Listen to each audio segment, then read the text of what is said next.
Assalamualaikum warahmatullahi wabarakatuh.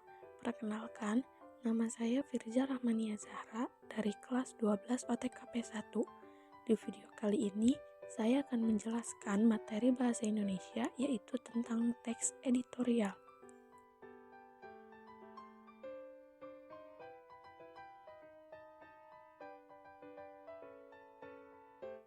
Pengertian teks editorial.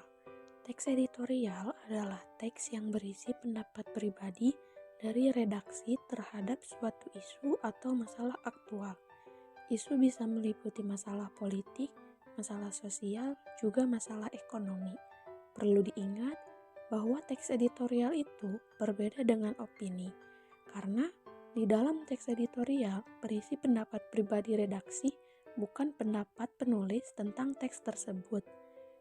Fungsi teks editorial adalah untuk memengaruhi dan meyakinkan pembaca.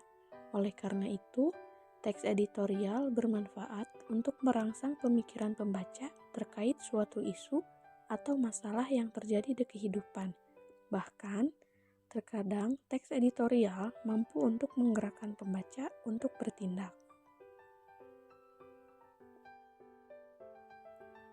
Teks editorial memiliki beberapa ciri-ciri, antara lain yang pertama, aktual dan faktual.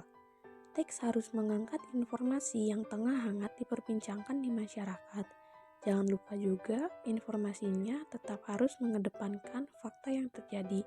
Kemudian yang kedua, sistematis dan logis. Penyusunan teks editorial harus tersistematis, yang berarti harus memenuhi struktur dan kaidah kebahasaannya. Teks juga harus logis, artinya masuk akal dan tidak imajinatif. Dan yang ketiga, argumentatif. Seperti yang sudah dijelaskan, bahwa teks ini berisi pendapat pribadi dari redaksi. Artinya, teks ini mengutarakan argumen-argumen yang ada dalam sudut pandang redaksi. Kemudian ada struktur teks editorial. Struktur teks editorial terdiri dari 3 bagian. Yang pertama, pernyataan pendapat atau tesis yang berisi sudut pandang penulis terhadap permasalahan yang diangkat, berupa pernyataan atau teori yang akan diperkuat oleh argumen. Yang kedua, argumentasi. Argumentasi adalah bentuk alasan atau bukti yang digunakan untuk memperkuat pernyataan tesis. Bisa berupa pernyataan umum, data hasil penelitian, pernyataan para ahli, atau fakta-fakta yang dapat dipercaya. Dan yang ketiga adalah penegasan ulang pendapat atau reiteration, yang berisi penguatan kembali atas pendapat yang telah ditunjang oleh fakta-fakta dalam bagian argumentasi. Selanjutnya, kaidah kebahasaan teks editorial. Yang pertama ada adverbia. Adverbia merupakan kata keterangan yang ada dalam teks editorial. Biasanya yang sering muncul dalam teks editorial adalah adverbia frekuentatif. Adverbia frekuentatif yang menggambarkan makna berhubungan dengan tingkat kekerapan terjadinya sesuatu yang diterangkan adverbia itu.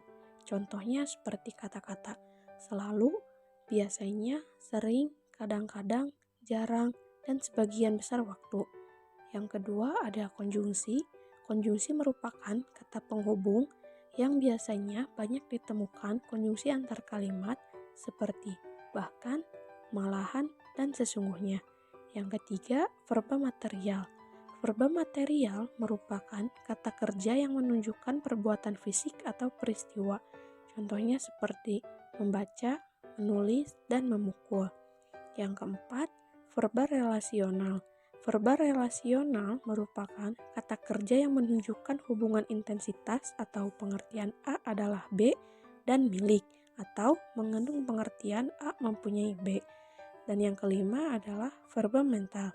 Verba mental merupakan kata kerja yang menerapkan persepsi melihat, merasa, atau afeksi yaitu suka atau khawatir, dan kognisi berpikir atau mengerti. Dan yang terakhir, cara membuat teks editorial. Setelah tahu struktur dan kaidah kebahasaannya, kita harus belajar membuat teks editorial dengan langkah-langkah sebagai berikut. Yang pertama, memilih topik terkini dan terhangat yang menarik pembaca, karena topik yang menarik akan diminati para pembaca karena pembaca selalu ingin topik yang terbaru. Yang kedua, mengumpulkan data untuk mendukung pendapat. Data berupa fakta-fakta yang berhubungan dengan topik akan sangat mendukung pendapat yang sudah dibuat. Yang ketiga, menyesuaikan topik dengan pembaca. Penulis teks editorial harus memperhatikan bahasa, fakta-fakta, dan pendapat yang dikemukakan apakah sudah tepat atau belum bagi pembaca. Kemudian cara yang terakhir yaitu menyunting teks editorial. Periksa kembali teks yang sudah dibuat agar kaidah kebahasaan, tanda baca, dan kalimatnya sudah padu dan siap untuk dibaca para pembaca. Cukup sekian materi yang bisa saya sampaikan. Terima kasih atas perhatiannya. Apabila ada kekurangan, saya meminta maaf, dan apabila ada kelebihannya, tidak usah dikembalikan karena saya orang yang ikhlas. Wassalamualaikum warahmatullahi wabarakatuh.